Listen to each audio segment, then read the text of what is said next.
What up boys, it's Hansol here, and today I'm back at you with another commentary, and this time we're level 100. Quite frankly, this is my first level 100 commentary, so I'm pretty pumped. I'm actually playing the comp Fire Mage Prot Warrior in 2v2 skirmishes, and I know it sounds really weird, but surprisingly, it's actually pretty good. With the warrior survivability and damage mixed with his CC and my utility and burst, we can actually do some damage. I had tons of fun running this comp. I'll probably do more in the future, but for now, enjoy the games. So real quick before we get into the games, I gotta make an important announcement. Recently Blizzard put in the tier bonuses for the PvP gear, and the 2-piece bonus is just amazing. What it does is when you cast Scorch, it reduces the cast time and increases the critical strike chance of Fireball and Frost Firebolt by 15%, and it stacks up to 3 times. So if you get it up to 3 stacks, it's 45% more crit on Fireball and reduces the cast time by 45%. So check this out. Fireball is normally a 2.14 second cast, and it's very RNG, it doesn't crit all the time. But I'm gonna get 3 stacks of ignition for my Scorch, and check this out. Fireball is only a 1.18 second cast, which is super fast. That's faster than Scorch, and it's gonna crit most of the time. Depending on how much crit you have, eventually it will be a guaranteed crit, so you can set up without the RNG problems.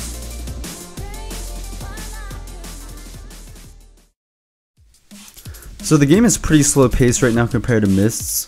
Things die a lot slower, except for Prot Warriors, of course. They're the exception. Right here, my warrior hits for like a 70k shield slam, which is just redonkulous. I mean, I can't even hit half of that. I wish I could hit like 40ks. Like, look at him right here. He just destroys this monk all by himself. Line that up with my meteors, blast waves, pyro combusts, and we can definitely kill some things. So right here, we're fighting Red Paladin Hunter. And right as the gates open, I'm going to apply Ice Ward onto him, because he's mainly the one that's going to go in there first because he's Prot. And I'm going to just sit it in Viz for a little bit. Ice Ward is going to Nova all melee that attacks him, so it's really good. He's going to instantly reflect the Hunter Trap and then try to connect to the Pally, but he is just pillar humping, so we cannot reach him. I'm then going to just double sheep this Hunter out of that trap and try to get procs from this pet. My warrior's going to charge the Pally and Stormbolt him. I'll chuck my Pyro, drop a meteor on top, and then he's going to instantly bubble because he knows big damage is coming. I'm now going to pussy away and blazing speed as far as possible until his bubble expires. Then he's going to connect to me and Hodge me. I'll instantly blink that, and then spam Scorches into him. I want to get that triple stack ignition so I can get those fireballs going and finish him off. Once I get the triple stack, I'm going to cast my Fireball and Pyro, and my warrior's going to finish him behind the pillar. And as you can see, getting those triple stack ignitions is a very effective way to pump out that damage, so I highly recommend it.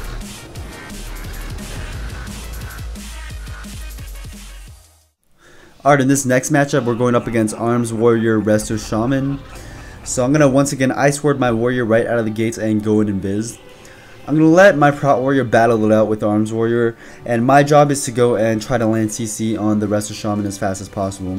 So I'm going to cast a Polymorph out of Invis and start stacking those ignition procs on this warrior.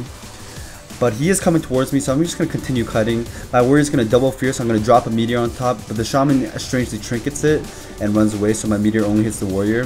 The warrior is just going to try to ride it out on me, so I'm going to blazing speed away. And right here I'm going to pop my DPS trinket, lock the Hex, and try to burst him down with my blast waves. But it doesn't seem like it's quite enough, but fortunately it does force Spirit Link from the enemy shaman. My warrior is going to Stormbolt him on it, and since the shaman is stunned, I'm going to take advantage of that and Pyro Combust him and swap to him. He's going to try to run behind the pillar and top himself off, but I'm going to blink in there and double Dragon's Breath to interrupt that cast and Flame Strike to get some AoE damage going. I'm then going to get Stormbolted, and I have no blink or trinket for this, so I'm just going to offensively block it and lock out his heal. My warrior also helps connect the shaman right here. I'm getting tons of RNG crits into him, and he's just going to go down right here. And that was a very fun swap on that shaman, very successful as well. And this is good proof that blocking offensively is sometimes a very good choice. So one of the biggest differences I've noticed with MOP Fire Mage gameplay and WoD Fire Mage gameplay is that we're not able to play up in their faces, play extremely offensive and set up for one-shots anymore. We actually have to play very defensive and kite as much as possible and keep our distance, kind of like old school casters. So this game is a prime example of kiting and staying alive with both Ice Ward, Blazing Speed, and Blast Waves. So in this game we are fighting Feral Druid, Resto Druid, double Druids. So right here I'm going to get opened on with a stun. So I'm going to instantly blink it. My warrior focus reflex a clone on the Resto Druid. Amazing play by him. And I'm just going to try to kite this Feral Druid as much as possible. I'm going to Blazing Speed and double Dragon's Breath out of that clone, but unfortunately Dragon's Breath DRs with clone and Fears now, so it doesn't really do much.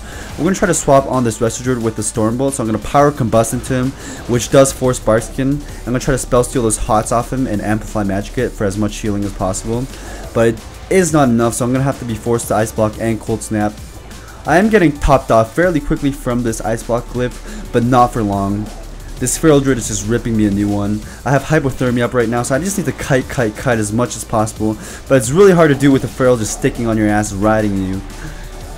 I'm going to try to live with Blast Wave slows, reapply Ice Barrier, pop my Worgen Sprint, use my Ice Wards to peel as much as possible, but it's not going to do much because this Feral Druid can just shapeshift out of my roots. I'm going to lock Regrowth and try to get behind this pillar. They do connect to me, but Ice Ward is doing such a great job at keeping them off me. I'm going to Blazing Speed away and use my Bandage and get a couple ticks from that. I'm going to try to get my proc off this Resto Druid, then sheep him, but he does shapeshift it and tries to run towards me to put some bleeds on me. So I'm going to just Dragon's Breath him off me, and it looks like the Feral Druid is going to connect to me right now, so I'm just going to Ice Block. He is running behind the pillar now. My warrior's just going to chase him. I'm going to Spell Steal the Rejuvenate off the Resto Druid so I can get as many Hots on me as possible. And as you can see, my warrior's doing such a great job at counter pressuring this Feral. Counter pressuring is actually one of the best ways to peel for your partner because it keeps them busy. I'm going to try to polymorph this Resto Druid once again, but I do get kicked, and now I have no more blocks, so I have to run as much as possible. This is very dangerous for me right now. My warrior gets a Focus Sphere on the Resto Druid, so I'm just going to try to burst down this Feral as much as I can right now. I'm going to Pyro, Trinket the Bash, and Combust so I can just waddle over and DR Dragon's Breath this Resto Druid. I'm going to chuck my Pyro, Spell Steal all his Hots, Spell Steal as much as possible, then get my proc, and chuck my Pyroblast at him and finish him off. And I cannot believe I actually survived this game. It is extremely hard right now to live versus Ferals, extremely hard. But thankfully my warrior did a very good job peeling the Feral off me and keeping him busy. And also, as you can see, it's very effective to just kite as much as possible with Blazing Speed and Ice Ward. And of course the Worgen Racial Sprint does help a lot too. So as you can see, it's all about kiting your Warlords of Draenor now, so get on it and practice them kiting skills, yo.